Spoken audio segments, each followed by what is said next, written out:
Meanwhile, 4 astronauts are preparing for a return to Earth after their historic mission around the moon. And NASA says everything looks good for tomorrow's splashdown for the crew of Artemis II. The capsule is scheduled to splash down off the coast of San Diego right around 6 p.m. our time tomorrow. NASA says the weather's looking good. And they also say that the module carrying the crew will separate from the rest of the ship before it travels on its own at an altitude of about 400,000 feet. The group will be taken out of the capsule before medics check them out.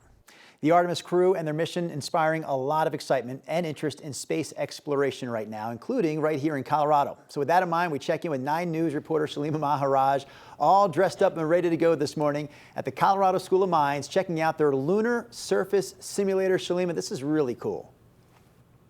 Absolutely. I've been dying all morning to say the words "beam me up," but here we are with Angel Abud Madrid, and he is with the Center for Space Resources, the director of the program. Thank you so much for being here so early with us. So obviously we are inside of that lunar surface simulator, and you were saying that this is simulating the south pole of the moon. So let's talk about how closely this is simulating that. Quite close. On the south pole of the moon, where the base of Artemis is going to be in a few more years. It's at a place where the sun is always in the horizon. So you see these long shadows, and that's what we try to replicate here. You say the same type of craters and rocks that you're going to have in that place. So we try to simulate as close as possible what we're going to be doing on the moon in this type of simulator here. So you were telling me earlier on, I used the phrase the dark side of the moon. We all know Pink Floyd, but unfortunately that is wrong. Is that right? It is wrong. And let me show you why. So the moon, because the gravity between the Earth and the moon is locked to Earth. So when it rotates, you always see the same side, is the near side. So for the longest time, it was thought that the other side was dark because we couldn't see it.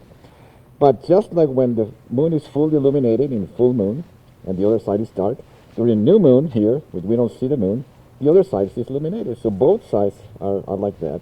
It's just that in culture, through novels and music, it was thought of the dark side. When I was in high school, one of the greatest rock albums of all times by Pink Floyd was called The Dark Side of the Moon. So I still have a hard time adjusting to the dark side, but if you want to sound like a cool moon expert, call it the far side. And in fact, the Artemis astronauts were able to see for the first time with human eyes the far side. And since they were able to see it, it's not dark. It's actually illuminated. Amazing. So there you have it, Drew. That's the rationale behind it. So right now, we're going to send things back to you, but we'll be back here in another hour with much more from the simulator. Such a cool live report this morning, Shalima. We look forward to seeing you again in the 8 o'clock hour.